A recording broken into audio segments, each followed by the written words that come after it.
In the last class, we have discussed about pin diagram of 555 IC. Now we are trying to understand the internal block diagram of 555 IC. So in this internal block diagram, we have a voltage divider network. When we are giving the VCC here, because all these three resistors are having the same value, we observe 2/3 VCC here and 1/3 VCC here. So this is a voltage divider network. Here we have two comparators and one SR flip-flop, one transistor. These are the components we are having in the internal block diagram of the 555 IC. Now we will try to understand how each of these components is working. When we are starting from the pin number 1 we are connecting to the ground, and pin number 2, this is the trigger pin. When we are giving the voltage greater than 1/3 VCC, when we are giving the voltage greater than 1/3 VCC to the inverting terminal of the second comparator, then the output will be minus Vset and it will set the flip-flop. So when we are giving a voltage which is greater than 1/3 VCC, then this flip-flop will be set. In order to set this flip-flop, the voltage at the inverting terminal, the trigger voltage must be greater than 1/3 VCC. And similarly, in order to reset the flip-flop, the threshold voltage should be greater than the 2/3 VCC. When the threshold voltage crosses the 2/3 VCC, then the output will be plus Vset and the flip-flop will be reset. When the flip-flop is set, so we have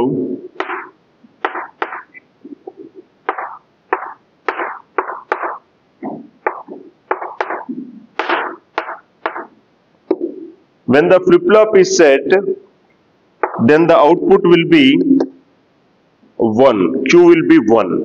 So Q is 1. When the flip-flop is reset, then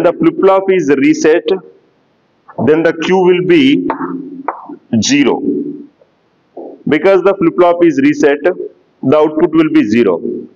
Because the flip-flop is set, the output will be 1.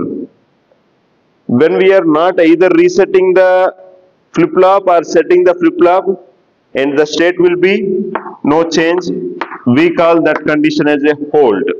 Means whatever the previous state is there in Q, that will remain. So when the reset will become 1, when the threshold value crosses the 2/3 VCC, when the set value become 1, when the trigger value crosses the negative of 1/3 VCC. Here we have a reset pin called as master reset. When we give the low voltage to this reset pin, then the entire chip will be reset. This reset is different and this reset is different. This reset means Q is equal to 0. This reset means the entire chip will be reset. Here we are using a transistor which is an open collector transistor. Open collector transistor means we are not connecting any supply to the collector terminal of the transistor. When the flip-flop is reset, at that time Q will be 0 and Q bar is 1. Because the Q bar is 1, the transistor turns on as it is getting positive supply to the base terminal. When the transistor turns on, to the 7th pin capacitor is connected, the capacitor finds a path for the discharging. So that's why it is called as a discharge capacitor. When the discharge capacitor is discharging means the flip-flop is reset. Flip-flop is in reset condition. When the discharge capacitor is discharging means the threshold voltage is greater than the 2/3 VCC. And here we have one more pin called as control pin. The purpose of this control pin is, now I am not satisfied with this 2/3 VCC and 1/3 VCC.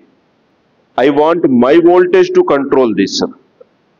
Then when you are giving the voltage to the control pin, that voltage will appear at here. So this is V control. There is no 2/3 VCC. The voltage here is V control. Because this is a voltage divider network, the voltage at this place is 1/2 V control. So when the trigger voltage negative pulse is greater than the 1/2 voltage control, at that time the flip-flop will be set and the Q will be 1, Q bar is 0, transistor is in off condition, capacitor will not discharge. And when the threshold voltage is greater than, threshold voltage crosses the V control, at that time the flip-flop will reset.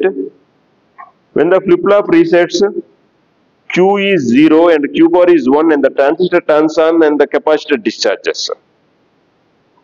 That's why this control pin is used to control the output pulse width. Complete control is in the hands when it has to trigger. Triggering means when it has to change its voltage from plus Vsat to minus Vsat or from minus Vsat to plus Vsat.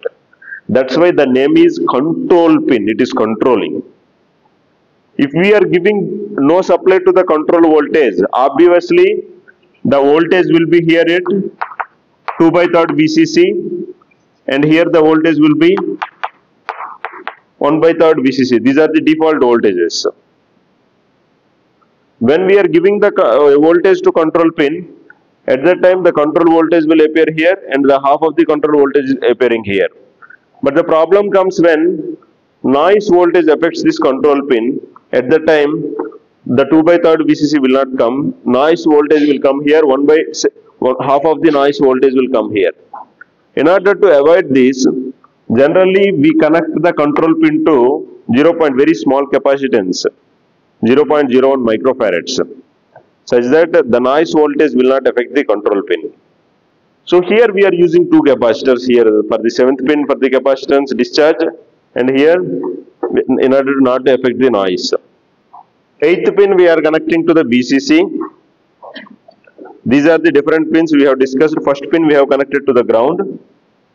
Second pin we have connected to the trigger. It will decide when the voltage is greater than the 1/3 VCC if we give the 0 voltage at the control pin, or if it is the voltage is greater than the half of the V control when we are providing supply to the control pin, then it will be set.